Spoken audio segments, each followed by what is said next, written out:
Residents of Bapatla are put to great hardship for want of fresh water. Well water is saline and not suitable for drinking purpose due to the town being nearer to the sea. Water storage tank had been constructed by the municipality about a year back for supplying drinking water, but no supply is effected to residential houses in the town. House owners are required to contribute rupees 500 each for connection. The amount demanded is high and not within the reach of several taxpayers. Draft representation from Secretary Taxpayers Association to the Special Officer Bapatla Municipality requesting to reduce the amount of rupees 200. Buildings constructed before August 1957 in the municipalities come under the purview of the Rent Control Act. Even subsequently, house rents abnormally increased, and the tenants are put to great hardship in paying exorbitant rents even for scanty accommodation, devoid of good ventilation. The object of the Act is to control rents and prevent unreasonable eviction of tenants by landlords.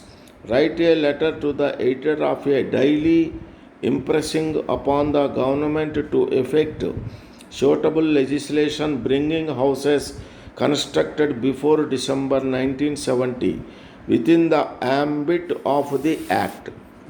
The agriculturists in this country are often put to great financial loss due to untimely cyclonic storms which destroy all the crops ready for harvesting. They are unable to discharge debts already incurred for meeting their daily necessities of life and are subjected to great pressure from the creditors. Draft memorandum to Central Agricultural Minister urging the need to introduce crop insurance scheme soon to cover risk by collecting a nominal amount towards monthly premium from the riots.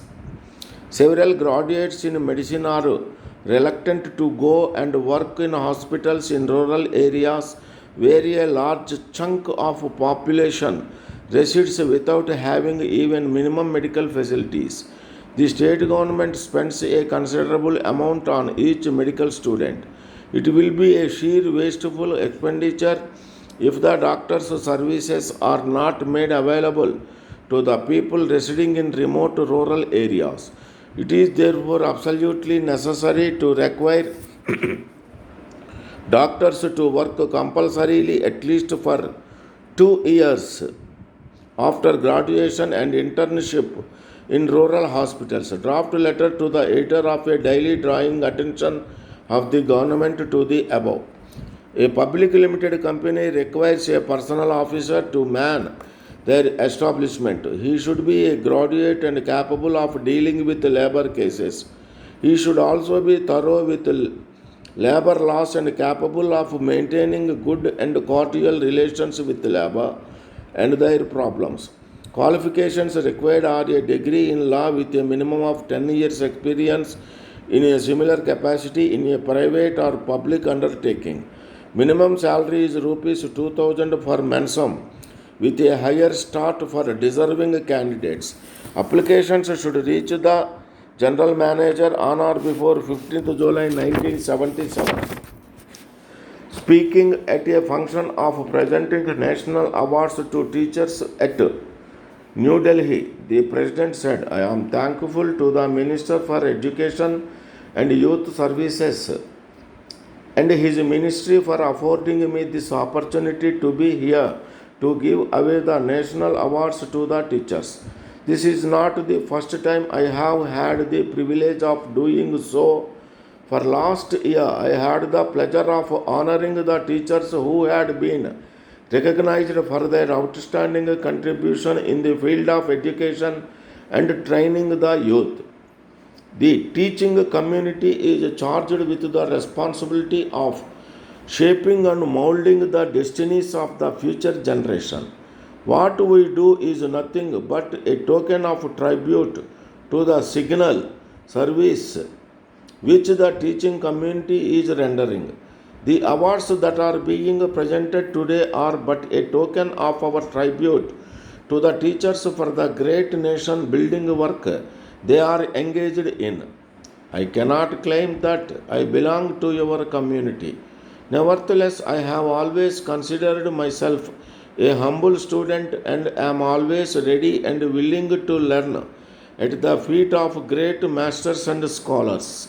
I can never forget the deep debt of gratitude I owe to both my mother and my teacher for various positions I have held. My teacher instilled in us the noble qualities of integrity, truthfulness, character, and love of humanity. I have always emphasized that the greatest responsibility of training the youth depends on the mother and the teachers who are called upon to shape the future citizens at their impersonable age. While we have charged the teachers with the greatest responsibility of shaping and molding the destinies of the future generation, I feel we are not sufficiently compensating them by way of proper emoluments and satisfactory conditions of work. I can assure you on my behalf and on behalf of the government that we will strive to improve the condition of the teachers so that they can play a greater part in the shaping of the lives of the youth of our country who will be the builders of the India of tomorrow. In our country, we have the age old tradition of reverence for the acharyas. In fact, next to the parents, the teacher is accorded the highest honor, and the majority of our teachers in the past have taken to their work a missionary spirit, and in spite of heavy odds and adverse circumstances, they devoted themselves heart and soul to the task of building a national educational system suited to the aspirations of our people. It has been well recognized that the educational system is to be reconstructed so as to meet the challenges of today. So much so, we cannot pursue old methods in the changed situation. If we want to build a brighter and better India, we must make a beginning by having better individuals.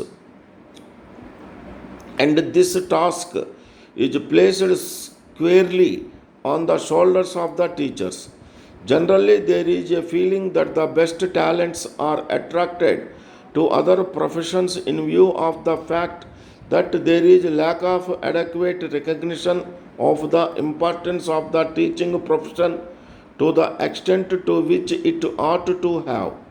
This is stated to be responsible for the deterioration in educational standards. Therefore, one should realize that there is a direct relationship between the educational standards and the importance of teaching profession. Unless the talents are attracted to the profession of teaching, there cannot be any improvement in the educational standards. We should also remember that democracy demands dedication and discipline on the part of all citizens.